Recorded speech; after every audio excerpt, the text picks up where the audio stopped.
왜 우리가 항상 기도해야 되는 줄 아십니까? 우리는 매 순간순간 주님의 도우심이 필요한 존재이기 때문에 그렇습니다. 주님을 떠나서는 우리가 아무것도 할 수 없는 존재이기 때문에 그렇습니다. 그런데 왜 그리스도인들은 항상 기도하지 못할까요? 왜 기도를 가끔씩 할까요? 또 때로는 아예 기도를 안 하고 살까요? 아마 첫 번째 이유는 교만해서 그럴 겁니다. 기도의 필요성을 전혀 못 느끼는 겁니다. 내 힘으로, 내 스스로, 내 지혜로, 내 꾀로 인생을 얼마든지 살아갈 수 있다고 믿기 때문에 기도하지 않을 겁니다. 그래서 기도하지 않는 그리스도인, 교만해서 그럴 겁니다. 두 번째, 왜 우리는 기도하지 않을까요? 기도를 해야 되는데 영적으로 지금 침체되어 있기 때문에, 내 신앙이 지금 침체되어 있기 때문에 기도를 하지 않을 겁니다.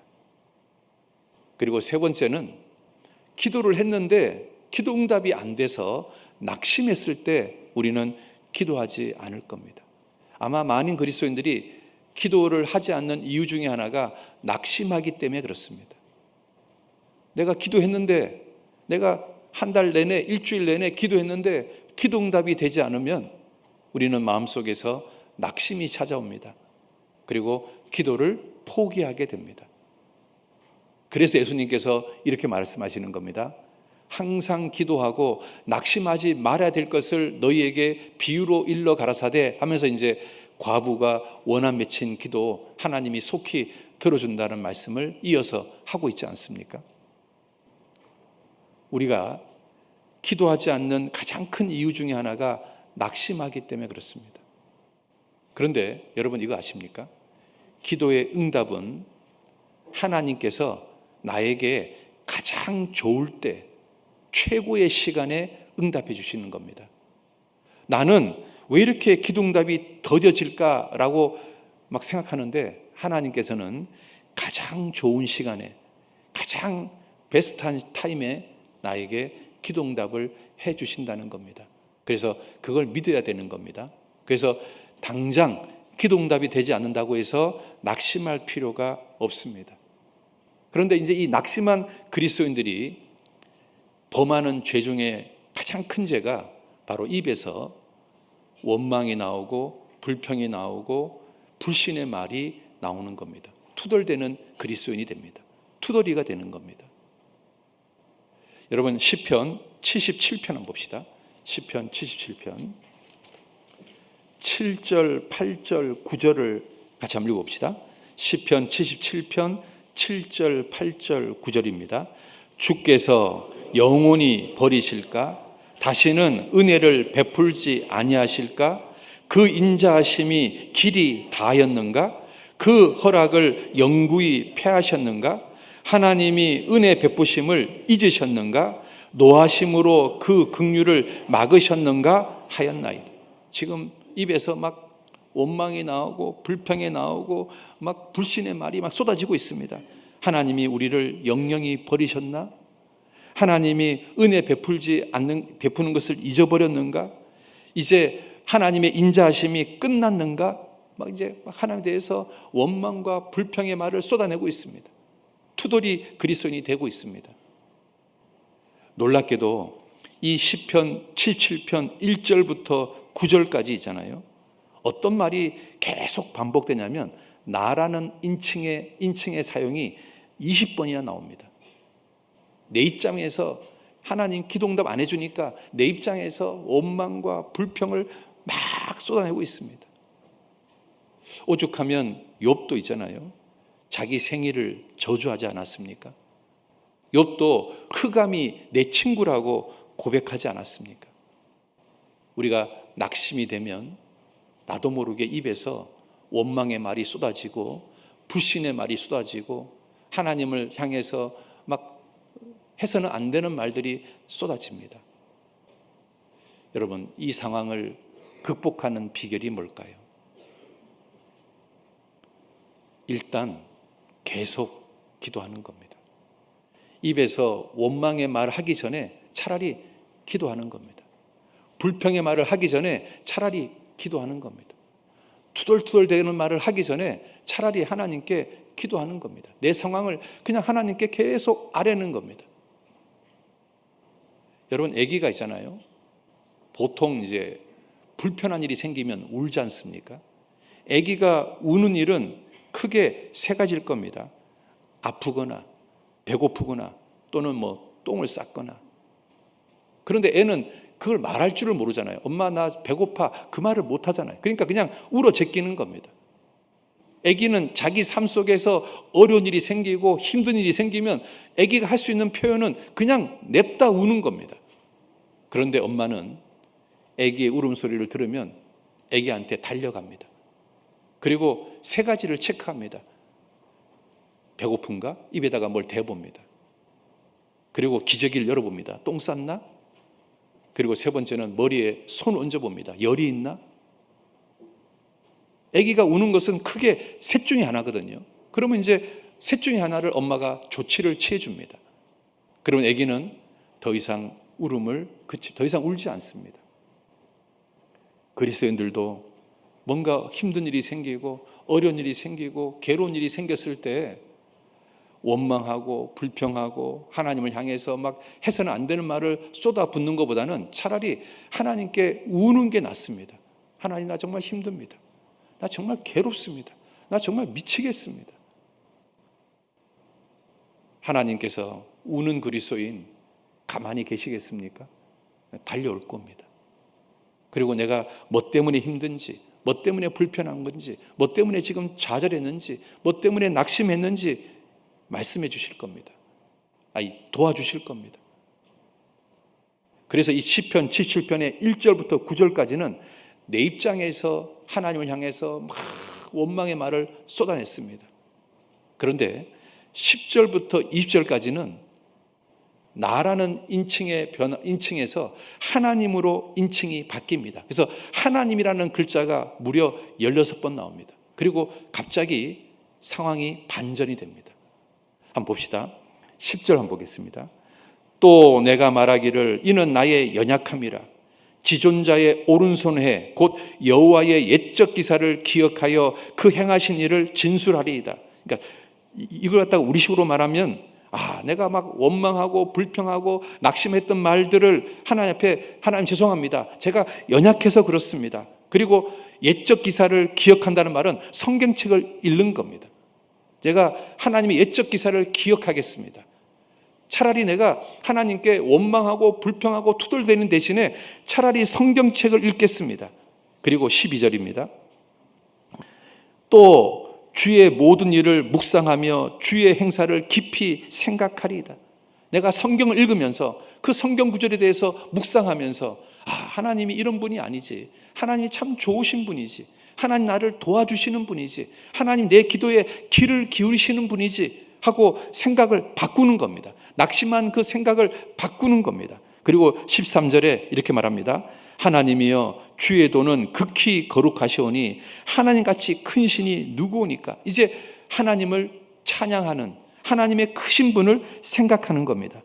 14절에 주는 기사를 행하신 하나님이시라 민족들 중에 주의 능력을 알리시고 15절에 주의 팔로 주의 백성 곧 야곱과 요셉의 자손을 구속하셨나이다. 16절에 하나님이여 물들이 주를 보았나이다. 물들이 주를 보고 두려워하여 깊은 물도 진동하였고 구름이 물을 쏟고 궁창이 소리를 바라며 주의 살도 날아갔나이다.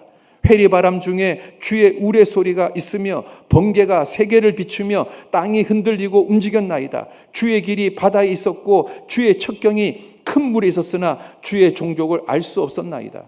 주의 백성을 무리한같이 모세와 아론의 손으로 인도하셨나이다. 여러분 10절부터 20절까지는요 계속 하나님 이야기가 나옵니다. 성경을 읽어보겠습니다. 그리고 그 성경 구절을 묵상해 보겠습니다. 그리고 하나님이 어떤 분인지를 다시 생각해 보겠습니다. 그리고 이제 하나님께 원망하고 투덜대는 게 아니라 차라리 하나님께 기도하겠습니다. 극적인 반전이 일어난 겁니다. 여러분, 낙심한 그리스도인이 이 낙심한 마음을 바꿀 수 있는 최고의 비결은 차라리 입에서 원망하고 투덜대는 것 대신에 성경을 읽는 겁니다. 그리고 계속 기도하는 겁니다. 그러면 이제 어떻게 되냐면 시선이 바뀝니다. 나에서 하나님으로 시선이 바뀝니다. 그리고 생각이 바뀝니다. 그러면 있잖아요, 하나님의 역사를 의지하게 됩니다. 그리고 그때 하나님께서 역사해 주십니다. 내가 당하는 고난하고 다윗이 당한 고난하고 비교가 되겠습니까? 내가 당한 고난하고 욥이 당한 고난하고 비교가 되겠습니까? 나보다 비교할 수 없을 만큼 엄청난 고난을 당한 요셉도 다윗도 욥도 하나님께 부르짖었습니다. 그리고 그 모든 문제가 해결됐습니다. 그렇다면 내 문제도 하나님께서 해결해 주지 않겠습니까? 그리고 있잖아요, 우리가 항상 기도하지 않는 결정적인 이유는 너무 바쁘기 때문에 그렇습니다. 정말 현대인들은 너무 바쁩니다. 너무 경쟁이 치열하고 또 삶에 욕심이 너무 많아서 너무 많은 것을 더 갖고 싶어서 정말 바쁘게 삽니다. 그래서 너무 바쁘게 살다 보니까 만성 피로 증후군에 쌓여 있습니다. 그리고 이 바쁘게 살다 보니까 또 몸은 피곤한데 경쟁에서 이겨야 되니까 카페인을 너무 많이 섭취합니다. 카페인의 힘으로 살아야 되니까. 그래서 하루에 한 잔 먹어야 될 커피를 어떤 사람은 하루에 10잔씩 마시는 겁니다. 정말 카페인 중독에 살아가고 있습니다. 그러다 보니까 밤에 잠이 오지 않습니다. 수면 장애가 일어납니다. 그리고 요즘은 주야 교대 근무하는 직종이 점점 많아지고 있습니다. 그러니까 보셔요. 바쁘죠. 경쟁이 치열하죠. 그러니까 불안하죠. 경쟁에서 뒤질까 봐. 그러다 보니까 이기기 위해서 카페인을 너무 많이 섭취하죠. 그러니까 밤에 잠이 안 오죠. 정말 현대인의 삶이 이런 인생을 살고 있습니다. 그러니까 늘 피곤합니다. 늘 지쳐 있습니다. 그래서 형제님, 자매님 왜 기도 안 하십니까? 라고 물어보면 아마 8, 9명은 이렇게 말합니다. 피곤해서요. 바빠서요. 시간이 없어서요. 이렇게 이야기합니다. 그러면 다시 한번 물어보겠습니다. 내가 더 바쁩니까? 예수님이 더 바쁘십니까? 여러분 성경에 보면 예수님은 식사할 겨를이 없을 정도로 바빴다고 되어 있습니다. 자, 그러면 나보다 10배 이상 바쁜 예수님은 바쁘다는 핑계로 기도를 했습니까? 아니면 더 많이 했습니까? 다시 한번 물어보겠습니다. 예수님은 하나님이십니다. 창조주입니다. 그렇다면 예수님은 하나님이시니까 정말 정확하게 얘기하면 기도가 필요합니까? 기도가 필요하지 않습니까? 예수님은 하나님이시니까 기도가 필요 없습니다. 예수님은 마음만 먹으면 뭐든지 가능하신 분입니다. 기도가 전혀 필요 없는 그분이, 누구보다도 바쁘게 사셨던 그분이 세상에 누구보다도 많은 시간을 기도에 할애하고 있다는 겁니다. 그러면 우리가 예수님 앞에서 예수님 나 바빠서 기도할 시간이 없어요. 예수님 내가 너무 피곤해서 기도할 시간이 없어요 라고 말하기가 이게 당당합니까? 죄송합니까? 죄송하지 않습니까? 우리 현대 그리스도인들이 정말로 기도를 소홀히 하는 결정적인 이유가 그겁니다. 바빠서요. 너무 피곤해서요. 왜냐하면 실제로 현대인들의 삶이 바쁘고 피곤하거든요. 그 말이 틀린 말은 아니거든요. 그런데 내 신앙의 롤 모델 되시는 예수님은 나보다 10배 이상 바빴고 나보다 10배 이상 피곤하셨습니다. 그리고 그분은 창조주입니다. 그분은 기도 자체가 필요한 분이 아닙니다. 그런데 예수님은 누구보다도 기도를 많이 하셨습니다. 아침에 일찍 일어나서 기도했고 밤 늦게까지 기도했습니다. 그래서요, 우리가요, 바빠서 피곤해서 기도 못하겠습니다, 그 말을 주님 앞에 말하기가 진짜 죄송한 겁니다.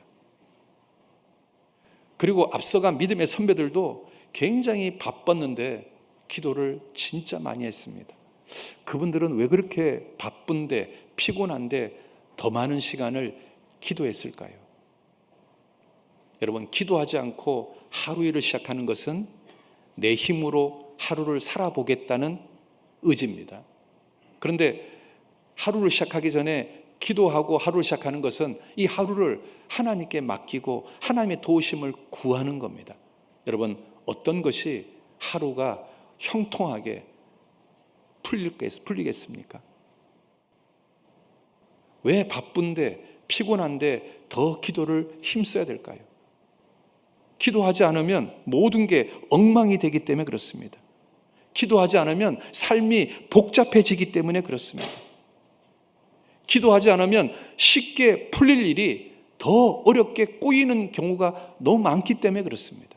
그러니까 바쁜데 더 많은 시간을 기도에 할애하는 믿음의 선배들이 많았던 겁니다. 그들은 기도의 놀라운 위력을 경험했기 때문에 그렇습니다. 그러니까 우리가요, 생각을 바꿔야 되는 겁니다. 바빠서 기도할 시간이 없네? 그러면 바쁘기 때문에 더 기도해야 되는 겁니다. 피곤해서 기도할 여력이 없네, 에너지가 없네? 더 기도해야 됩니다. 그러면 하나님께서 힘을 주실 겁니다. 그래서 기도가 내 삶의 최우선이 되어야 됩니다. 기도하지 않으면 삶이 뒤죽박죽이 됩니다. 내 삶이 더 복잡해집니다. 내 삶이 더 어렵게 꼬여갑니다.